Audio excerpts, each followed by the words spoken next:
Say you're in the market for a new analog synth. Maybe you've got a lot of plugins, but you want to finally get your hands on real hardware because it doesn't get any better than that, right? Real analog synths are revered for sounding big, lush, organic, and above all, that magic word, warm, right? So why is it we hop on YouTube to check out some demos of these big, lush, organic, and warm analog synths, and we're greeted with a bunch of sounds like this?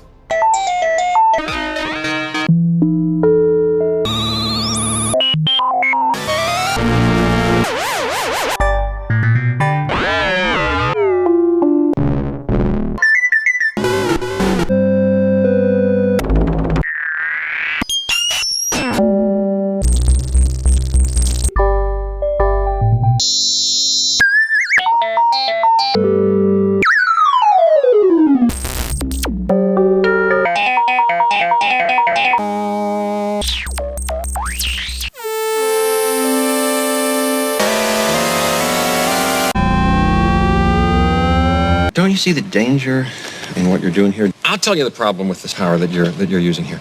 We're so preoccupied with whether or not they didn't stop to think if they should.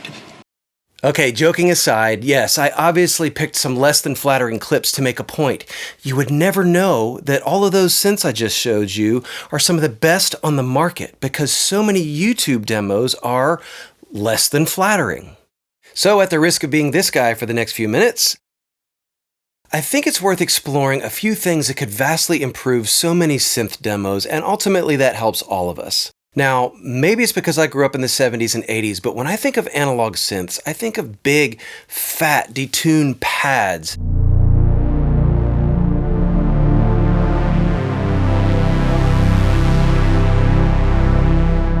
Basses.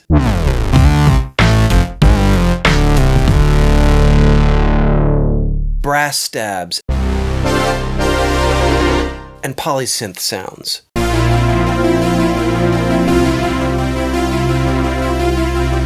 But so many synth demos sound like an alien life form cruised through a Taco Bell at 3 a.m. and made a series of bad decisions.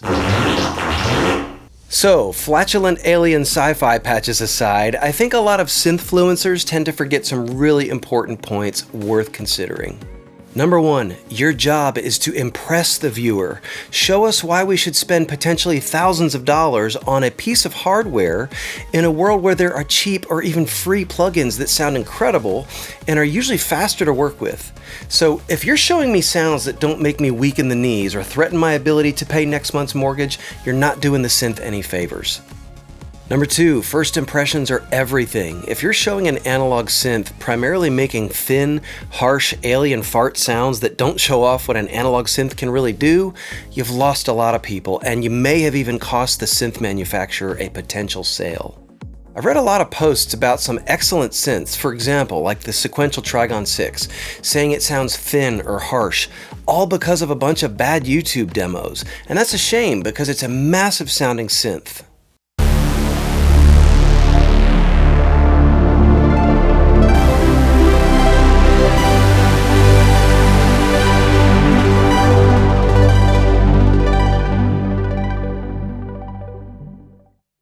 Anyway, as someone who's made my living for over 3 decades with synths, I thought it was worth pondering a few things that would make for better demos. I mean, after all, this is how we get our first impressions these days, and these videos determine whether we want to hear more, let alone spend our hard-earned money. So, if you're a synthfluencer, here are just a few other things I hear all the time that might be worth considering.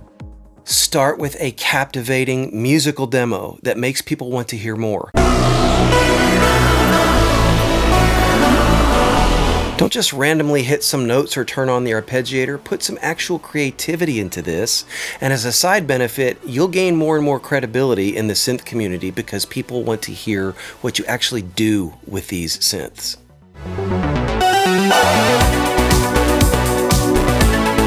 Again, I can't say this enough. Show me something I can't get from a plugin.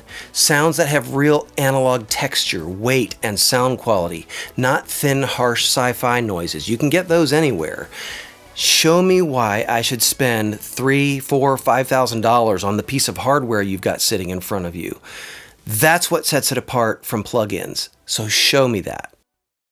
All right, this next point is really important. I see this all the time. Tighten up your edits. Kill the dead air between each sound that you show. There are so many demos, especially ones where people put 100 patches in a video and they put a chapter marker for each one. Then they pause for 5 or 10 seconds between each sound while they figure out what are they going to play next. And they leave all those pauses in there.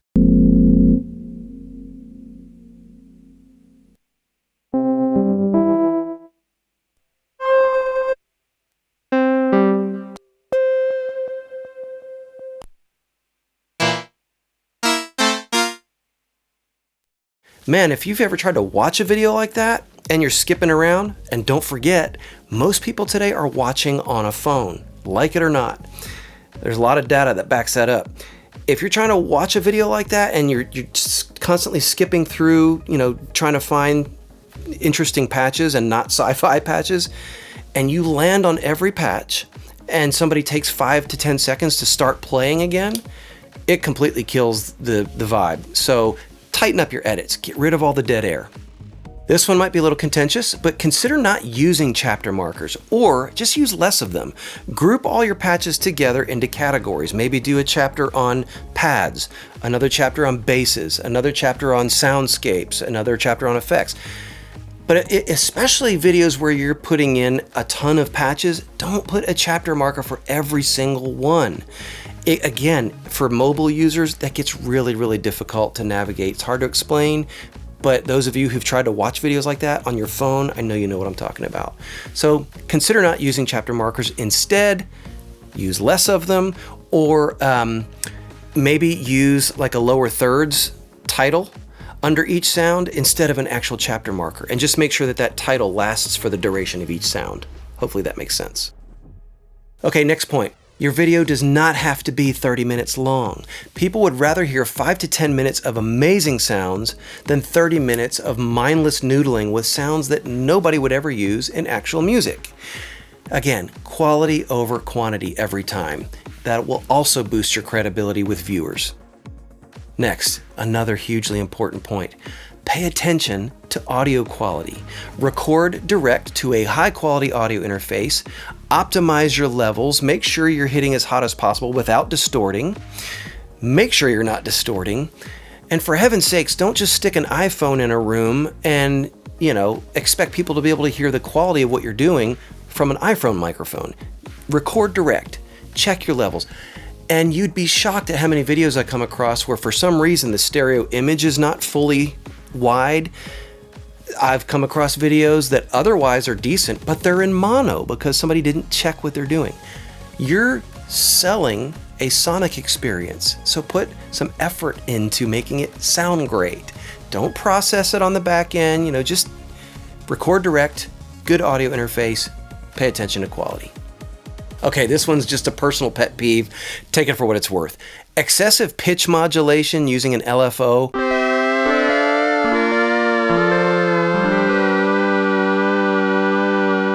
I think a lot of younger guys think that makes the synth sound more vintage because it emulates an old VCR or cassette player.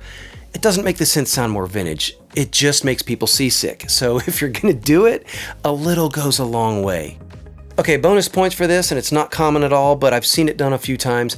Consider including links to uncompressed WAV files of your demos so people can download them and import them into their environment, listen to the synth in their own room, on their own speakers.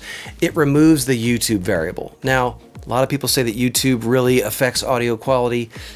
It does to some degree, but not near as much as people claim. But it does remove that variable, and it's a nice thing to let people hear exactly what the synth sounds like without any kind of compression. So, cool thing to do. Okay, that about wraps it up. I hope this comes across in the spirit intended, not to be overly critical, but to try and help people make better videos, because we all love a great synth video. It helps people make purchasing decisions and figure out what they need and what they don't need. So as somebody who has consumed more than my fair share of these videos, I just wanted to put this out there and hopefully give some constructive feedback. Last thing, I'm going to be doing a video soon that I think is going to interest a lot of people. It shows some modern synths against the biggest, baddest granddaddy of them all, the Memory Moog. A lot of people have said that they're looking for a modern stand-in for that one, me included, and it really just doesn't exist. There's nothing quite like the Memory Moog, but you can get really close with a few modern options. The Sequential Trigon 6, the GS Music E7, and the Moog Muse.